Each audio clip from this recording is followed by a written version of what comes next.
Welcome to the informative new HUAWEI Nova 10, and I'll show you how to link or unlink the voice assistant from power button on this device. So first, let's open the settings application and then scroll down to accessibility features.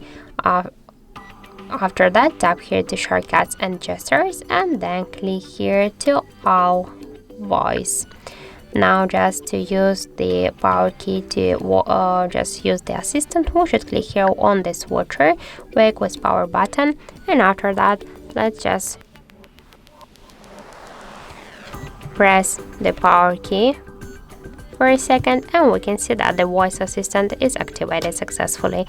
If you want to turn it off by the same way, go to the settings, tap to accessibility, shortcuts and gestures, all voice, and tap once on the switcher to turn it off. And that's it.